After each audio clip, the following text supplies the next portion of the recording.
goals conceded in the first half, some shambolic defending, some even worse goalkeeping, no joy for a club legend up front, and any positivity around a new era has quickly evaporated.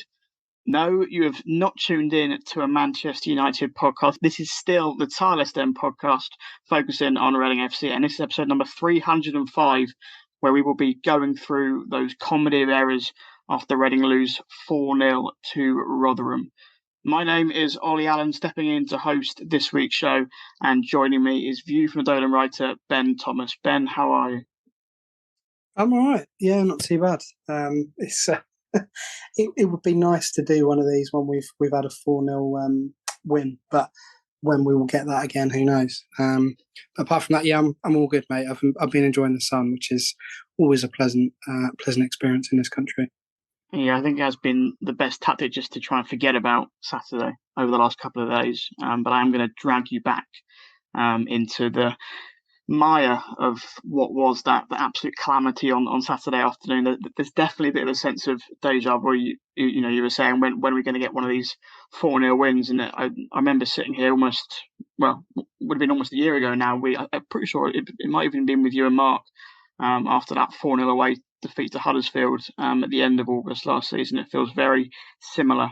We collapsed in similar style up there. So hopefully we'll try and bring some sort of perspective on the Rotherham game in this week's show. It's always, I suppose, slightly easy to do it a little bit further removed. We're now just over 48 hours on from that defeat. So hopefully not quite as hot-headed and instant reaction that it would have been on Saturday.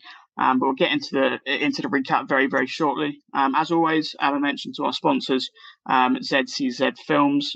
Big shout out to them, as always, for their continued support of the podcast. We definitely wouldn't be able to do what we do, and definitely not be able to G ourselves up for podcasts like these without the incentive that they provide. And likewise to all of our Patreon subscribers who continue to donate monthly to the cause to help both the website and the podcast. If you would also like to get involved, if you enjoy what we do here on the Tilehurst End, both the website and the podcast, and all the other little bits we do as well. You might have seen we started doing Twitter Spaces on Friday night, and Ben's been doing his post-game videos as well that go up on Twitter after every home game. So if you do enjoy what we do, please do go over and donate as much or as little as you would like over on the Patreon page. That's patreon.com/the Tilehurst End. Right then, let's get into it then. It's the recap for Rotherham United 4, Reading 0. Come rain or shine, it's time to relive the latest match action with the recap. This podcast is sponsored by ZCZ Films, Reading's oldest ultras. Right then, Ben, let's get straight into it. And it's been pretty easy to get straight into it, I have to be honest, in Reading games so far this season, purely because we always seem to concede incredibly early. It's the fourth game in a row that Reading have conceded a goal within the first 10 minutes, 9 minutes against Blackpool on the opening day, just 4 minutes against Cardiff last weekend. Obviously, we did come back to win that game, but even so, 10 minutes it took for Stevenage to open the scoring in the Carabao Cup in midweek, and then 7 minutes here against Rotherham. We came into the game with a bit of positivity, I'd say, Ben. Obviously, despite losing to Stevenage in the Carabao Cup in midweek, we obviously had the fantastic Star Fans Forum, which you superbly chaired on Thursday night with Paul Ince and Mark Bone. I think people came out of that with, as I say, quite a lot of optimism of sort of the direction the club was heading in, despite the issues that we faced off the pitch. But I would hesitantly say that positivity, as I say, quickly deteriorated after 7 minutes on Saturday afternoon when 37-year-old centre-back Richard Wood beat Tom McIntyre in the air to put Rotherham 1 goal up. And we spoke about this last week with Ross on the podcast after conceding against Cardiff, and maybe in the wider scale of Saturday afternoon against Rotherham, conceding early wasn't the main issue, and we'll get onto some of the bigger talking points in a minute. But it is this trend now, is that for a side like Reading, who have not done very well in terms of coming from behind. I think the win against Cardiff last weekend was the first time we'd come from behind to win a game for 9 months. It was the first time we'd come from behind to win a game at home for over 3 years. So for a side who have those sort of statistics to be conceding early goals at such alarming regularity is a major issue. Yeah, I mean, I think if you look at the balance of the week overall, we were, well, most of us were on kind of cloud nine with the Cardiff result, with the amount of kind of money that they had spent and the players they brought in. It was a great result to come back and pick up 3 points at home, which felt, obviously we've had the summer, but it felt like a long time previous to that we'd won at home. It probably wasn't, but it felt like that really. Stevenage was kind of Stevenage. The changes were deliberate and enforced in a lot of respects. Won't dwell on the fans forum too much, but that was all the people that were there and listened online and have fed back were very positive about what was said. And then obviously we have the disaster that we had on Saturday really. Before the game, I felt a draw would have been great for us, to keep us ticking over in the league. I know a lot of others like us felt that a draw would have been good as well in the prediction league. But when you concede 3 goals in 20 minutes and then finish the half 4-0, you're not coming back from that. Even with a team that we have at the moment that's a bit makeshift, there's no way we're coming back from that. And all credit to Rotherham, because we just collapsed and they pounced. Scored the goals they scored, and that was that, them home and dry really, and all they had to do was keep it tight in the second half, which they obviously did. So it's very, very frustrating, having had the result on Saturday, the words on Thursday, and the kind of the morale that was seemingly boosted from that, to then go and have a team put out a performance like the one that we had to endure on Saturday. I don't think it was a massive surprise that a result like this was coming. I think the manner of the defeat and with all due respect to them, the opponent, to be hammered 4-0 will have set alarm bells ringing both at the club, fan base, of course, and kind of it's one of those where everyone's written us off and they'll be kind of licking their lips because actually we're starting to prove people right. I kind of had to step away from it on Saturday really and not go on social media or look at anything too much. But Sunday, I spent a bit of time having a look at the highlights, the lowlights, and looking at other teams in terms of where we're at. And there's a lot of other teams that have started, worse than we have, who have spent more money and realistically in a better position than we are. So it's certainly not panic mode at the moment, but the individual performances that collectively cost us the points were quite concerning, and the fact they went downhill so quickly in the game as well, to just lose the confidence at the flick of a switch is pretty worrying. Well, one of those individual performances comes from a certain Mr. Joe Lumley, who I'm amazed neither of us have mentioned over 5 minutes into the podcast so far. He was certainly the main scapegoat, I suppose, should we put it, from Saturday's result. Look, Middlesbrough fans, when Joe Lumley signed on loan for the season, Middlesbrough fans did warn us that he was a slightly calamitous goalkeeper, despite him having, I think he had, certainly up there for the most clean sheets in the Championship last season. We were told that he had more than one error in him, and that was certainly the case on Saturday afternoon, particularly for, well, he couldn't do much about the first goal, but certainly the rest of them. The second goal, he's beaten far too easily at his near post. Albeit it's a hell of a strike from Connor Washington. The third goal is arguably the pick of the bunch in terms of the error. It's your classic goalkeeper howler, really, as he sort of just spills Jamie Lindsay's shot through his legs inexplicably, really. I think the club Twitter account tweeted that goal was a mistake by Lumley, and usually you sort of get the very PR line that Rotherham have scored. So it's bad when the official club account is tweeting Joe Lumley makes a mistake. And then the fourth goal is again just so simple from Rotherham's point of view. Ball over the top. Joe Lumley tries to come out and get it, completely misses it, and Chidsi Ogbene, can score into an empty net. And look, Ben, it was a whole team's worth of poor performances on Saturday, but certainly it was from Joe Lumley. It was less absolutely fabulous, but more absolutely shambolic. Yeah, I mean, it's easy to go after him, and it's always easy to go after the goalkeeper. De Gea's had it in recent weeks, and at one point he was the best goalkeeper in the world. Lumley won't ever reach those heights. He never has been the best goalkeeper in the world, and never will be, unfortunately, to be realistic. But certainly for the third goal with Lindsay's one, I mean, there's no excuse for that. The other ones you could say, well, out of position a little bit, not protected for the fourth goal, wasn't it, where he kind of came out and no one was already taking charge of the situation there, and we could look at the central defence, which we will do in a minute.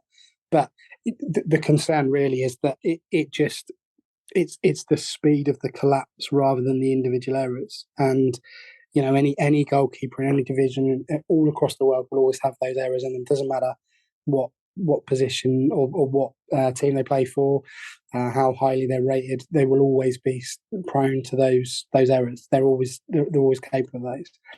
The problem for Joe Lumley is that he came in with such a negative fanfare from Borough supporters, not so much QPR fans, but then obviously our fans felt that they had to jump on that bandwagon as well. And effectively now, for me, he's kind of on a hard into nothing, because whatever he does, if he plays against Blackburn, whatever he does, people won't forget those errors, because they go, well, he's done it. He's done it now, and he's capable of it, and we know that because he's had previous with Middlesbrough and other teams that he's played for. So it's clearly going to be a concern. The other issue that we've got is that we don't have the strength and depth there. So we started the season or pre-season with like 5 goalkeepers or whatever. We're now down to kind of 3, technically 4 with Boyce Clark. But are any of those ready to step in with, Bazanis Anderson and Boyce Clark I just mentioned? Are they able to step in and take his place? Probably not. So, realistically, I don't see Ince and the management there just kind of binning Lumley off and going, right, you sit on the bench, because we're 3 games into a season.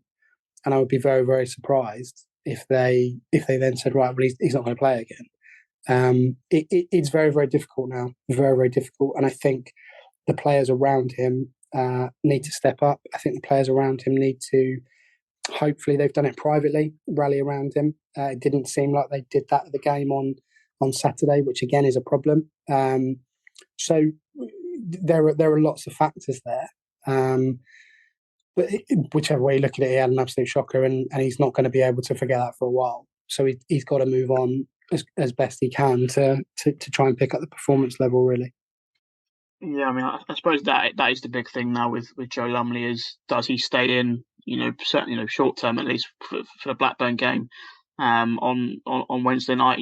There was even some calls for him to be taken off at half time on Saturday afternoon, just because he had such a shocking performance in that first half. David, we had a question in the mailbag from David Miles, who says, what's stopping Ince from making the subs decisions at the right time?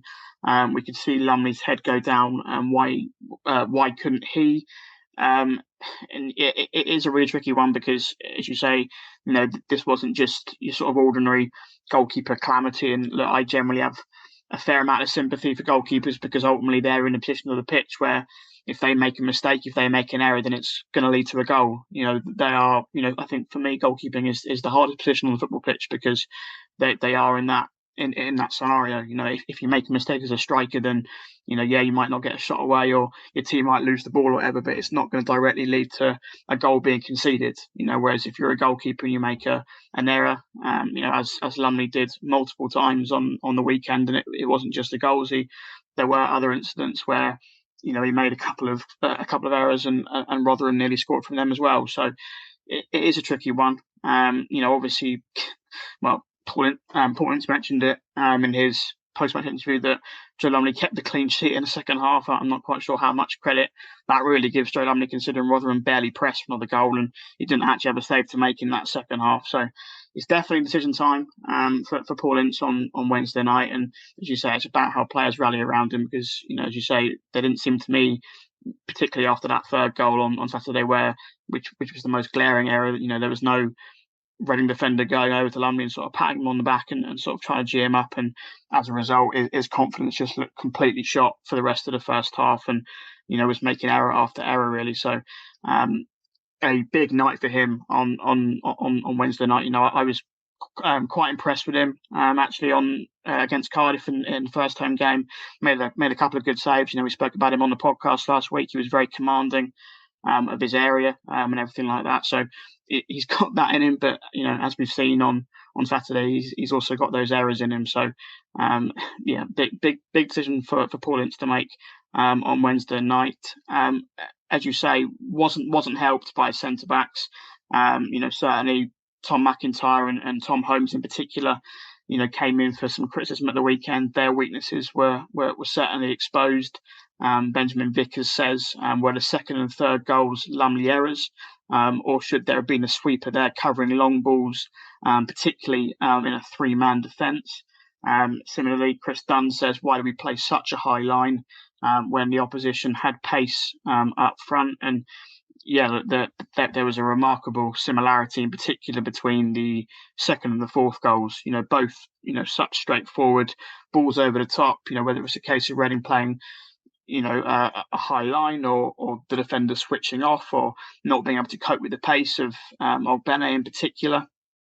As I say, McIntyre and Holmes' weaknesses, definitely exposed on Saturday afternoon, and often some suggestion that perhaps they get a slightly easy ride as their academy graduates, but at the end of the day, look, they're 22 and 23-year-old centre backs playing outside, playing alongside Andy Eardom, who yes is the captain and who yes is experienced, but he's playing out of position, in that back three. And look, I think for me, Ben, Tom McIntyre and Tom Holmes are definitely a potential centre back pairing for the future in sort of 3-4 years time. But right now, you just need some more experience, as soon as possible in that back three. Whether that's Scott Down or Sam Hutchinson coming back from injury, or Naby Sarr finally getting over the line and being confirmed as a Reading player. But changes need to be made to that back three, because their weaknesses and their holes were exposed so easily at the weekend. Well, the danger that we've got as a fan base now is we're going back already 3 league games into the season, 4 games in total, is that we're pining for players that have been injured and have signed but not signed. And we're almost putting an inverted pressure on them, right, well, everything will be all right when those players come back. Personally, for me, Hutchinson was a massive loss, before the first game of the season, because for me, he was one of the star performers that we had in pre-season. So many games I saw him against West Ham, Wimbledon and Brighton.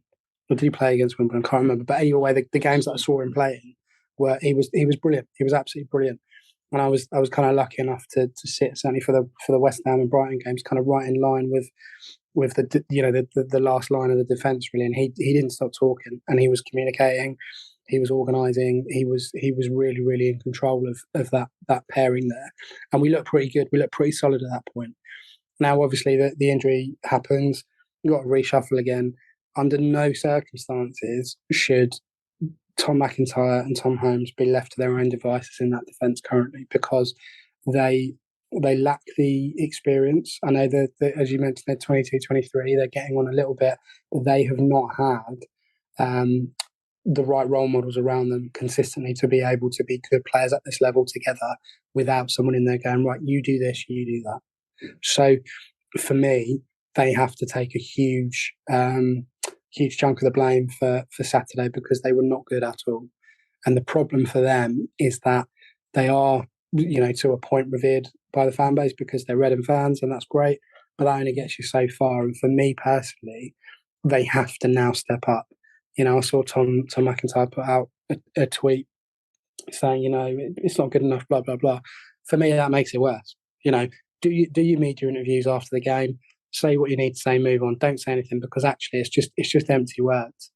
If you're going to turn around and go, well, we need to do better on Wednesday, they were doing this last year, and they've been doing it consistently as a group. And that's the frustrating thing, I think, that I get from our fans, because all they want to see now is actions. They just want to see us being more solid, more resolute, and basically just stop being idiots on the pitch, because the positioning was well, it was farcical. And with due respect to Rotherham, they are not the most stylistic team we're going to come up against in the league this year. So they're going to chuck balls over the top. That's how they got promoted. So deal with it. Take a step back. You're going to be beaten for pace with those guys they had up front that were quicker. Just sort yourselves out. Just stop playing into teams' hands all the time, because it's so easy. And I don't know who it was, but someone made the point. You target the left-hand side of our defence at the moment, or our team, and you've won the game. And that, for me, that's accurate, because you got Nesta Guinness-Walker, who was released by Wimbledon, showed a bit of promise in pre-season, signed a contract. He's the kind of player you want in and around the squad. He is not the player that's going to play 46 league games this season, because he's going to fall flat on his face. It's the same in some respect with McIntyre and Holmes. And I like them as characters, but as players, it's just so frustrating watching them sometimes, because they don't play to their own strengths. They kind of just forget their positioning. They forget the basics and end up costing us goals on Saturday like they did. And it is a real shame, because they are fans of the club, but so are we. And we've got to demand more from these players, and they've got to demand more from themselves as well. And I really hope for their sake that they can turn it around. I mean, they're not, it's not just those three we're talking about. There was collectively across the board, there was a number of players that didn't play well. The centre midfield wasn't great, obviously. That hasn't shown much protection recently. That's chopped and changed. So hopefully that can settle down. But ultimately, they need people around them to be able to guide them. But they've also got to do their jobs on their own. They can't constantly be looking for other people to do it for them. Yeah, I mean, and the frustrating thing at the moment is that there aren't really any other options available to Paul, but because of there are so many players, either out injured or, as we say again, with Naby Sarr still not officially signed. So, look, I think to end, Ben, I suppose the big question is sort of how much do we have to panic from this, because ultimately, there were some, Paul Ince himself pointed it out that second half Reading, weren't too bad. Again, I'll caveat that by saying Rotherham didn't need to play second half. They were 4-0 up. They were home and dry. They didn't need to press for any more goals or really come at Reading. But Reading did finish the game on Saturday afternoon with more shots on target, more possession, a better pass completion rate than Rotherham. The XG for the game, just out of pure interest, was Rotherham 1.3, Reading 1.2. So look, much closer than the actual scoreline suggested. For me, look, I'm one of these people that says the only stat that matters is the scoreline, and 4-0 against a team who we are expected to be fighting against for relegation this season is a very, very poor result. Obviously, as I say, there are caveats in the fact that, again, we had a substitutes bench on Saturday of outfield players who are all teenagers, who are all incredibly inexperienced. There are bodies to come back, but we are going to have to be dealing with injuries and lack of squad depth all season. That's just the position that we're in.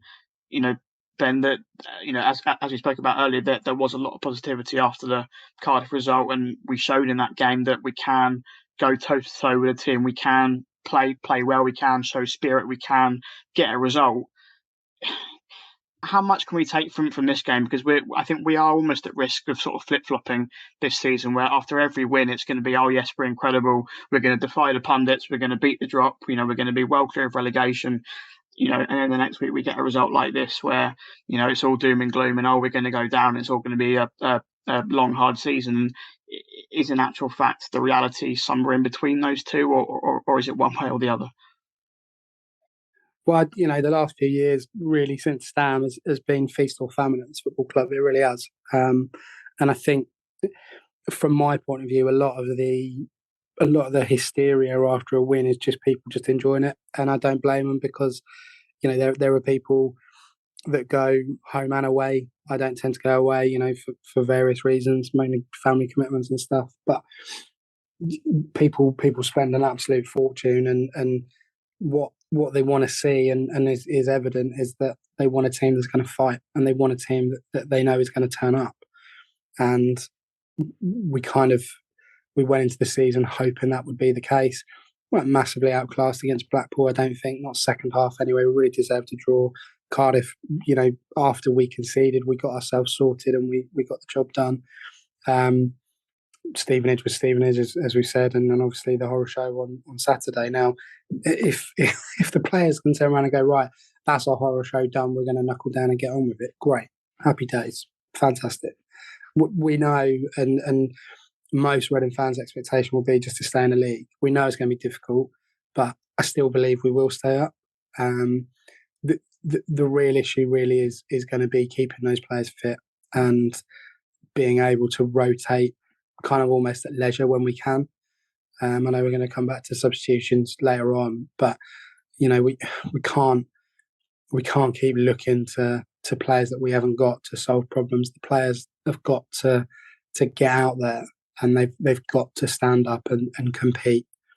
And you're right, we had this last year with Huddersfield as well, who we expected at that point to be in and around where we are. Little did we know they were going to go on their magnificent little season that they had last year. But other clubs are suffering as well, and they've heavily invested in their teams, and we haven't done that. So it is where we are. It's just a manner of the defeat, and we are gonna go backwards and forwards. But this has been a rude awakening for everyone, and hopefully it has been for the players and the management as well. To go, look, we had a great result against Cardiff, but so what? Gives us 3 points, but at the end of the day, like we've got to be consistent here.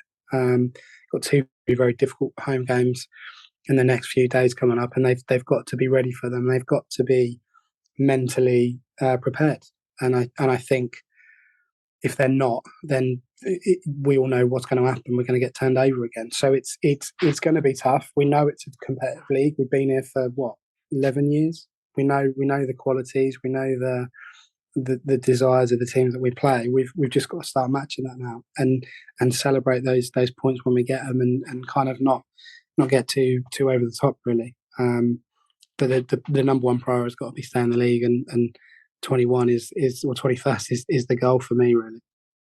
Yeah, I mean, I always try and live by the old adage that don't try not to get too high with your wins or too low with your defeats. Just try and keep that happy medium, and we are going to get.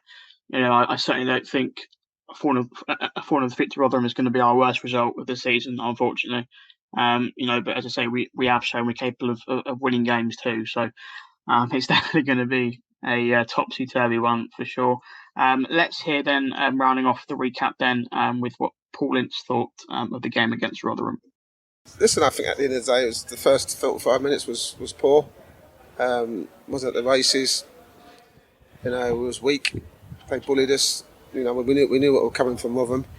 They like to just get it and go along. Can we prepare ourselves for that this week? But then again, we have a blatant penalty in the first minute, which the referee's got to give. I think it's one of those decisions where it might have been too early in the game, to give. But he's still got to be brave and make the decision. He didn't. He bottled it at the end of the day and got it wrong again. But saying that, there's no excuse going up the pitch 5 minutes later and then scoring. We've got a habit at the moment of conceding early goals, and it's disappointing. It's lack of focus, it's lack of concentration. It's the fourth time in 4 games that we conceded after 5, 6, 7 minutes. Can't happen. We can't keep chasing the games from early on, and that's something we need to learn and get ourselves sorted out. Be loud and be proud and back the boys and make some noise. Come on, you Rs! Shout out to this week's podcast sponsor, ZCZ Films, showing that age is no barrier to being a hula hoop. Mailbag time then, and Ben, we're starting off with a slightly light-hearted one to take our minds off Reading FC for a second.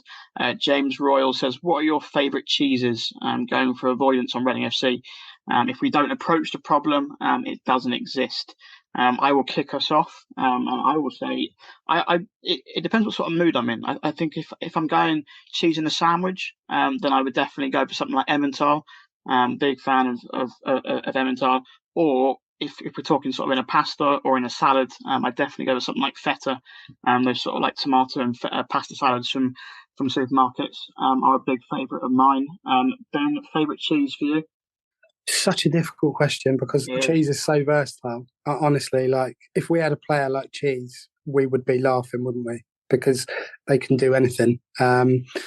Favourite cheese? I mean, there's this is really specific, but they do there's a cheese called Black Bomber, which is literally in like a black wax casing, which is effectively quite strong Welsh cheddar, which is just superb, and that's great in a sandwich. I like Parmesan. I mean, you know, the real kick of a Parmesan. That's good. I'm not against a little blue cheese like brie. I mean, that's a great question, actually. It's probably the hardest question out of all of these, to be fair. It is. I mean, you can't go wrong with red Leicester, though, can you? You know, that's pretty.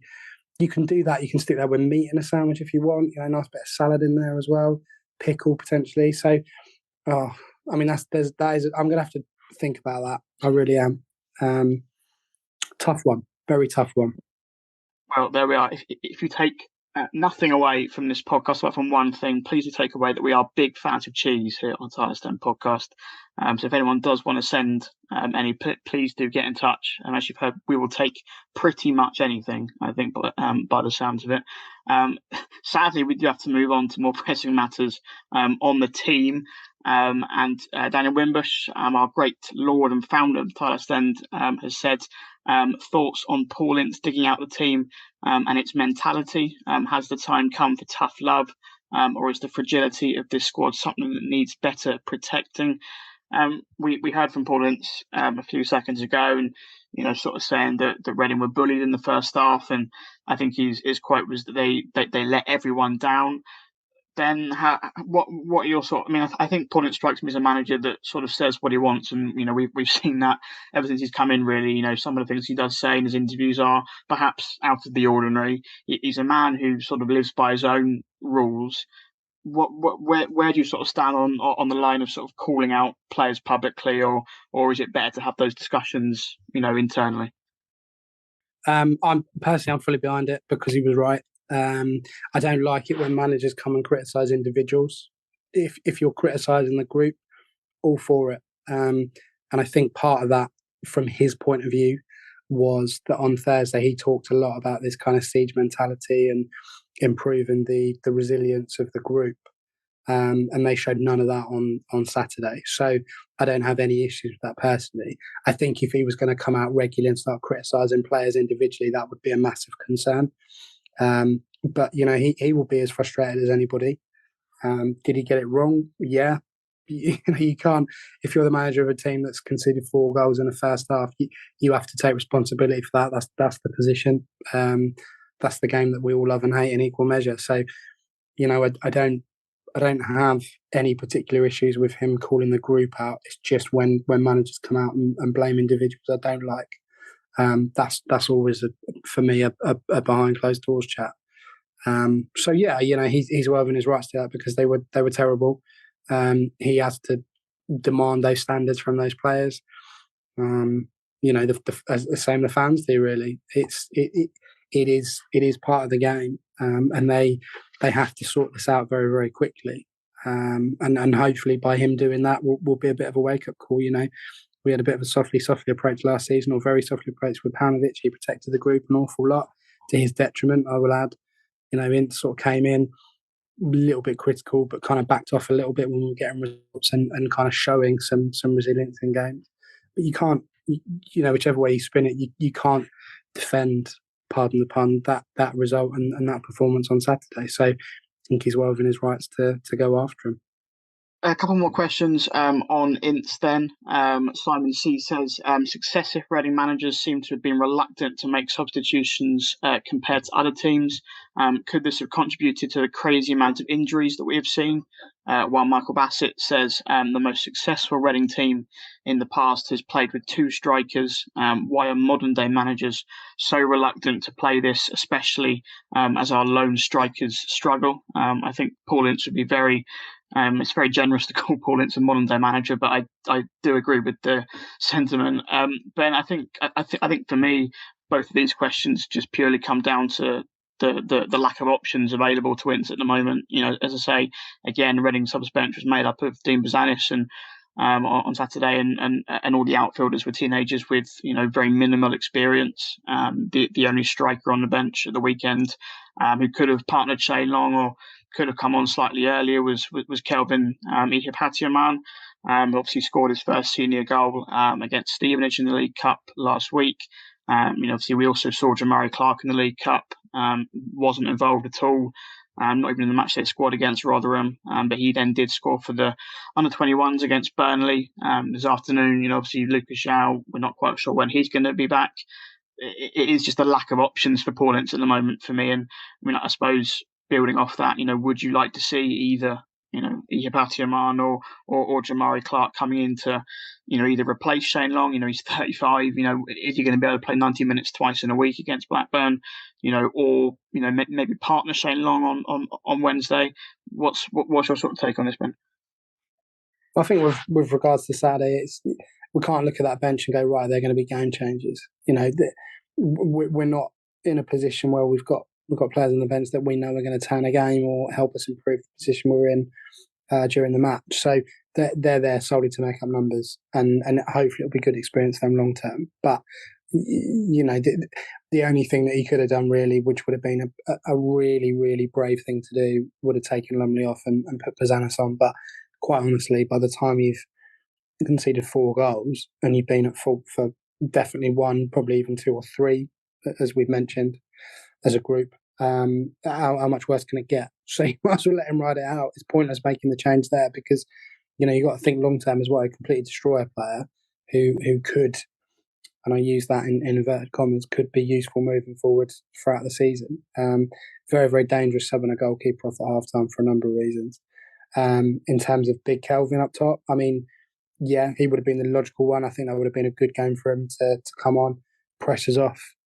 We're 4-0 down. Even if you're going to get a goal, great. That builds your confidence even more. So he probably would have been the one that you'd bring on, sort of, a little bit earlier maybe, or whatever, to try and get something out of the game. But yeah, I think historically it's been because we haven't got the options available. You could argue with Paunovic, particularly early on when he wasn't making subs, that was a reluctance to do that. But there's a bit more strength and depth there at that time. So it is frustrating because we all want, things are going badly, we all want to see the manager being proactive and change it, but it's pointless being proactive for proactive's sake if it's not going to make any difference. I'm not keen on just making statements for the sake of it. It's got to be for the right reason. There was very few people, if any, on that bench that you'd look at and go, well, they can help us out now, and try and get us back in the game. Obviously, when we've got strength and depth, if and when we ever have that strength and depth, Olly, who knows, then, and he's not making subs, yeah, by all means go after him. But on this occasion, it's kind of like, what's the point, really? It's very, very difficult because people have very, very different views on it, and I can understand the frustration with not mixing it up. But for me, I always look at it from a footballing point of view and I go, well, what would be the point right now? It's giving players a break maybe, but 3 games into the season, 4 games into the season, you shouldn't really be looking for players to have a break particularly. So it is a difficult one to call. It really is, and I hope that we can have a bit more of a stronger bench sort of in the next few weeks moving forward. Yeah, I have to say, if I'm being very picky, I might want to see a bit more of Jamari Clark. I think it was a bit strange that he wasn't involved, as I say, at all in the matchday squad on Saturday. We actually had a question in the mailbag last week that we missed as it came in just as we were starting recording, just sort of asking, what's happening to Jamari Clark. Obviously not really being involved too much this season, certainly in the league. Came off the bench against Stevenage in the Cup, and yeah, I think to me, certainly, we saw what he could do against Birmingham, when he came off the bench last season. That was arguably a one-off. He's still incredibly raw as a striker, and I'm not suggesting that he starts games or, he's coming on for 45 minutes or half an hour, but, we need to see what he can do really, and, whether it's a case of him not still being fit enough, I don't know. Obviously he had a slightly longer season last season because he went on and played international football with Jamaica's under 20s and did very well with them as well. So whether it's a case he's not quite fully fit yet, I don't know. But certainly I think, in the absence of Lucas João, our options are Kelvin Iheanacho or Jamari Clark up front. And, as I say, Shane Long at 35 isn't going to be able to hold the fort for the next few weeks, playing 90 minutes Saturday, Tuesday. So something's got to give, I think, in terms of bringing those youngsters through. Final question in the mailbag then from Dave Andrews, who says, do you think we will actually get Naby Sarr over the line? And we will move on to that day. We will answer that question, well, try and answer that question in Newsbites with a little roundup of all the latest transfer activity. Keep up to date with all things Reading FC. Follow the Tilehurst End on Facebook and Twitter. This podcast is proudly sponsored by ZCZ Films. Remember, if you want to get involved in sponsoring the show, drop us an email to thetilehurstend@gmail.com. Yeah, let's kick off Newsbites then with a transfer update on Naby Sarr. It seems to be the same every week, really, that we sort of hope to be having him available for the next game. And again, on Saturday after the Rotherham game, Paul Ince said that he hopes to have Naby Sarr available to face Blackburn on Wednesday. We're now recording this on Monday night, and there's still been no announcement regarding Naby Sarr. So whether that happens in the next 48 hours, last week I would have said yes, but the longer it goes on and it's not announced, then the more doubt arises, I suppose, in the fact that he's not going to sign. Look, as far as everyone's concerned, Naby Sarr is still in and around the Reading squad. He's still training at Bearwood every day. I think he's looking for a house in the area, or certainly is in and around the area at the moment. He is everything. I'm pretty sure I said exactly this on last week's show, and it doesn't seem as if anything's really changed, really. But he is a Reading FC player in every sense of the word, apart from it being officially confirmed. And it's just that EFL confirmation that awaits, and whether it's a case the club have to get someone out of the door. Probably most likely George Puskas before a deal for Naby Sarr happens. Who knows? But I suppose it does come a point. That does Naby Sarr almost start, asking his agent, am I going to have to look for a club elsewhere at some point? Because it's been 2.5 weeks now since that photo emerged of him in a Reading kit, and he's still not been announced. So surely in his mind, I'd have thought that he's possibly getting cold feet maybe a little bit and maybe getting a bit worried. So he may well have some backup options, and Reading might lose out on him, but we will have to wait and see on that one. Any other transfer news? Paul Ince mentioned last week that the club do have a left back lined up to sign on loan from a Premier League club, but just waiting approval from that club this time. So not necessarily the EFL at the moment. Obviously, the EFL will still need to approve that one as well. But it sounds as though sort of this Premier League club, this unnamed Premier League club, is weighing up whether they want to lose this left back on loan for the season. So potentially, I suppose, maybe a return for Baba Rahman, who's currently doing nothing at Chelsea by the sounds of it.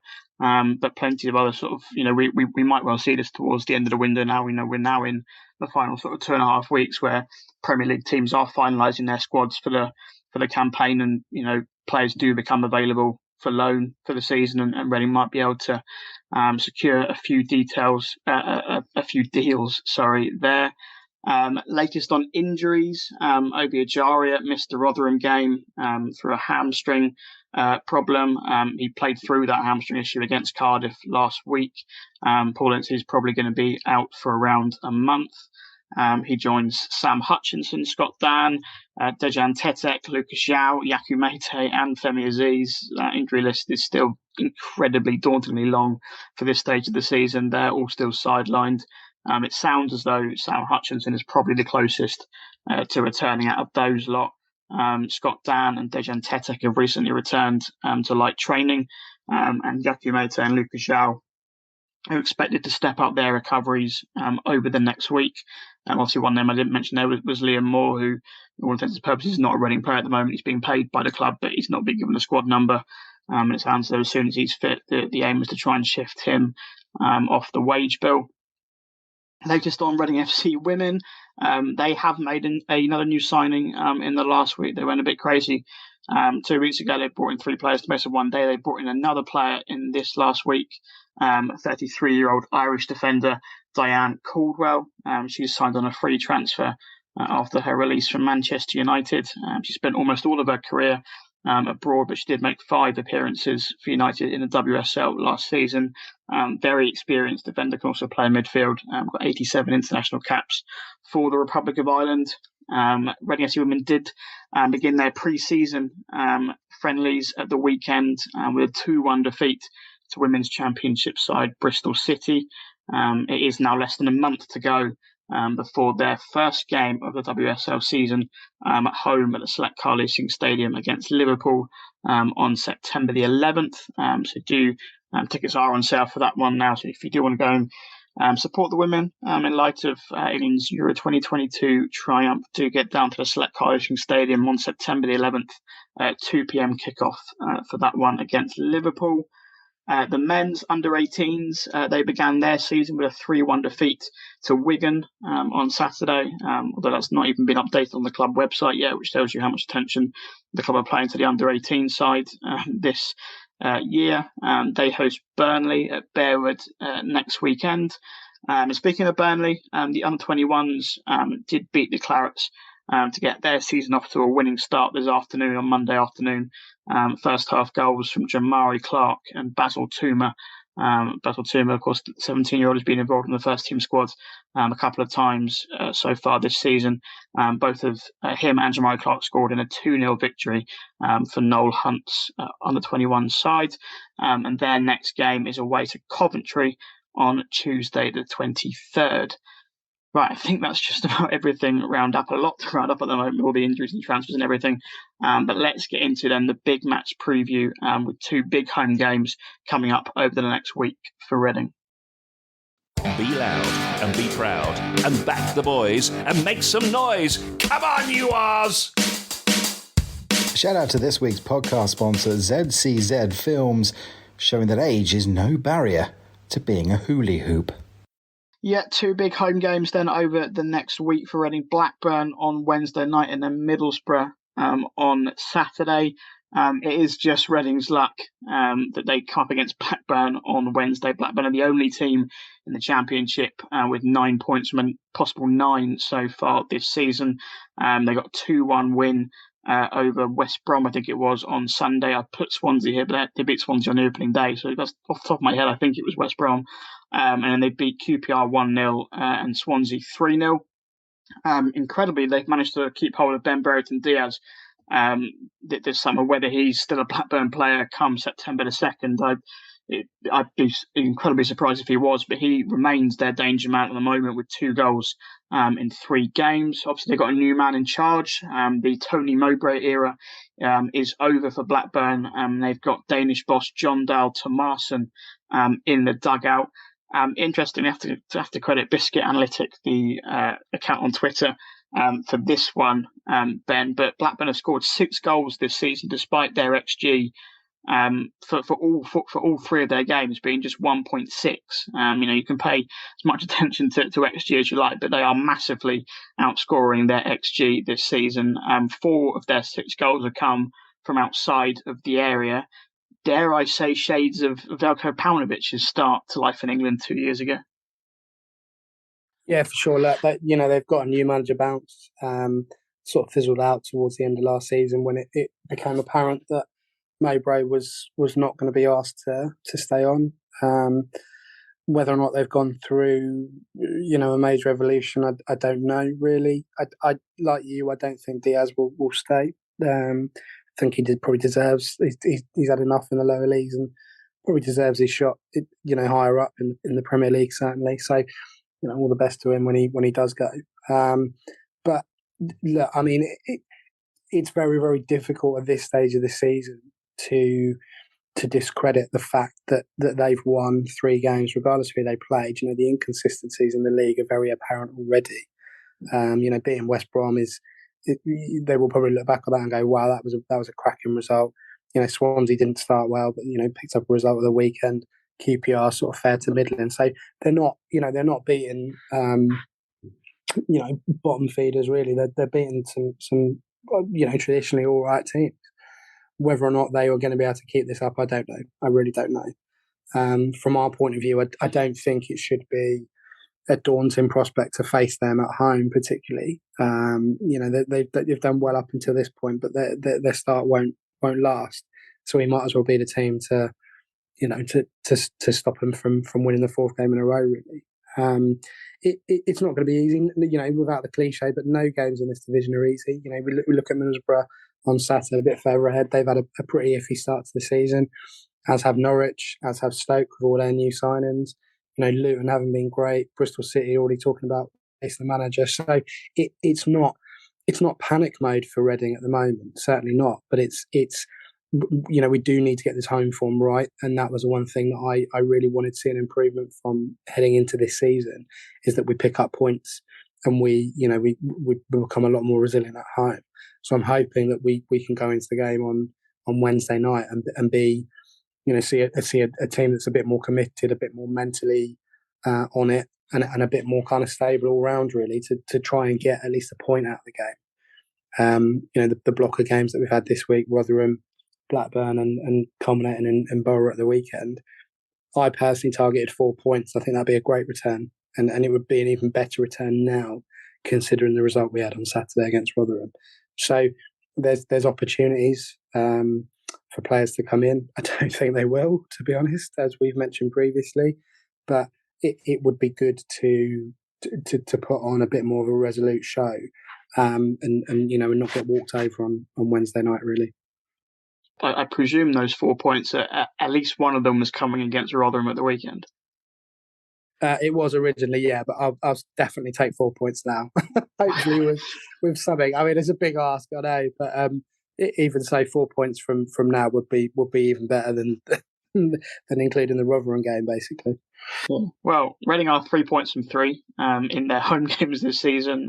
We spoke glowingly the performance last weekend against Cardiff, so any sort of replication on that, and certainly I think home results are going to have to be important this season. They did feel actually a really good vibe around the place at the Cardiff game. Whether that is early season optimism, the fact that it was nice weather, but it did seem as though there was a real buzz around the place last weekend. So if we can replicate that on Wednesday night, people hopefully aren't too disheartened by the result at the weekend. But they are both tough games. Again, Middlesbrough, not had the best start to the season so far. They're obviously one of the pre-season promotion favourites. Chris Wilder in charge, who I think we all rate incredibly highly.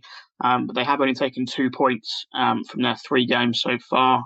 Draws against West Brom and Sheffield United, either side of a defeat to QPR. So a couple of tough games chucked in there for them. They are away at Stoke on Wednesday night before they come to the Select Car Leasing Stadium. But in terms of changes, Ben, we've spoken about it a little bit already. Paul Ince's hands are tied to a certain degree in sort of terms of the players available to him. Whether Naby Saad does get over the line for this Blackburn game or maybe the Middlesbrough game, who knows, whether someone like Sam Hutchinson comes back from injury. We've mentioned it, but he's got a decision to make in terms of his goalkeeper. Up front again, as I say, Shane Long at 35. I'd be very surprised if he was able to play 90 minutes for all 3 of these games. He didn't come off against Rotherham at the weekend, so I'd be incredibly surprised if he played 90 minutes against both Blackburn and Middlesbrough. Lucas Zhao, I don't think is going to be back for either of those games, or Yaku Mate. So he's probably be having a couple of sleepless nights this week, Paul Ince, I'd say. Yeah, I mean, the only real question mark is Sarr for me. If he is allowed to play down to EFL regulations, then he will come straight in. I would imagine at that point that Hoylett would either be drop out or be pushed up higher. Play the back 3 with him in the middle. Are you advocating Junior Hoylett to be dropped, Ben? Well, I am and I'm not. Personally, from a selfish point of view, I think he's a good player. I've gone to death the reasons to why, but he's not a right wing back. He's not any sort of wing back whatsoever now. Right. Once upon a time, maybe he was, but he would be the logical one to drop out. The only thing I would say is that although it wasn't a striker's game on Saturday, Long was pretty sprightly, but I think I would agree with you in the fact that it's going to be very, very difficult for him to knock out another 90 minutes when he's done. Obviously Cardiff had a break, although I think he was involved in a squad on Tuesday night against Stevenage. Didn't come on though. Obviously, Rotherham, he had most of the game, if not all the game, from memory. So I think it's going to be difficult. I mean, why not stick Big Kelvin and Jemiah Clark up top together and just see what happens? Because they're a bit of an unknown quantity. I would imagine that Blackburn would have done some scouting, but again, they're fairly new to this, so it would be worthwhile potentially sticking them in. It's very, very difficult to see anything other than a fairly unchanged team. I don't think he'll change the goalkeeper. I don't think he'll stick Brazanis in personally. It's going to be difficult to see any major changes unless, of course, there is a sudden clear out of the medical room and everyone's suddenly fit, which I doubt very much. So you're looking at Sarr coming in and potentially mixing it up top. But other than that, midfield pretty much picks itself. You'd like to think that Tom Holmes and Tom McIntyre will be given the opportunity to try and redeem themselves, and they need to redeem themselves, to be honest. Guinness Walker again, sort of on the fence about. I mean, he's not brilliant by any stretch, but there's something there, and we need to start seeing that quite quickly, really, in terms of the confidence building. So, it's kind of it's very much dependent on Sarr and any players coming back from injury to see any major changes in the team that we had against Rotherham, really. Yeah, I mean, it is a quick turnaround from Saturday to Wednesday, so I would be surprised if any injured players. As I say, I think Sam Hutchinson's probably the closest to coming back. But yeah, and I suppose the positive thing with Naby Sarr is that if he does get the EFL clearance, then he hopefully is okay to come straight in, because he has been training, with Reading's squad over the last couple of weeks. Obviously, maybe not match fit. He's not played any sort of competitive football, since the end of May. So it might take a bit of time to get up to speed, but he has been training. So it's not a case of him having to come in and get completely up to speed. He has got some, activity under his belt. Let's get into some predictions then. I have to say we have been absolutely woeful so far at these predictions so far this season. Adam Jones was the only one to stick his neck on the line and say Reading would lose to Rotherham at the weekend. He only said 1-0 though, but he is the only one with a point on the board after 3 games, which I think might even be unheard of. Adam's the only one to get a single point on the board in the Predictions League so far. Ben, we won't go as far ahead as Middlesbrough, because I'm sure that might well be affected by what happens on Wednesday. But can I get your prediction for when Blackburn visit the Select Car Leasing Stadium? Yeah, I'm going to go 1-1. I think we will shut up shop a lot better than we have done or did on Saturday. I don't see us having enough to win the game by any stretch, but I feel like the least, and this is going to sound so awful and so cheesy, but I feel like the least we deserve as fans is some sort of positive result after Saturday. So I'm hoping for a 1-1 draw. I'm going to predict that, and that will keep the kind of the unbeaten home stretch in the league going to 2 games this season. Which might be the longest unbeaten run we have all season at home, possibly. I'm really torn, because as much as we want to keep the positivity going, I am going to go for a 1-0 win for Blackburn. I just kind of think I can't see. I mean, if Naby Sarr's not been confirmed today, Monday night, I think it's unlikely we'll see Naby Sarr, unfortunately, on Wednesday, and I just kind of think Ben Brereton-Diaz, who, as we all know, is one of the best strikers in this league, can score goals for fun, has got pace as well. Based off that display at the weekend, it's going to take some improvement from the likes of McIntyre and Holmes to keep him quiet. So I'm going to go for a 1-0 win for Blackburn, unfortunately. That does just about round up episode 305 of the Tilehurst End Podcast. Hopefully you have enjoyed. It's not always the most entertaining, these podcasts, when we go through such heavy defeats, but hopefully a bit of therapy, and we tried to stay as level-headed as possible. So Ben, thank you very much for joining me this evening. No problem at all. Two big games coming up, so let's hope we can enjoy at least one of them and go from there and try and build on the season, really. But take care, everybody, and we'll see you soon. Yeah, thank you very much again for listening. Saturday was certainly a reminder of the brutal nature of the Championship. We've got 9 more months of this to come, so strap yourselves in, keep those heads up, and back the boys and make some noise. Come on, you R's. Very going to turn into DJ Mega Party there, but I think I just about say. You did, yeah. It was very, very DJ Mega Party, that.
You smile, funny how it comes on.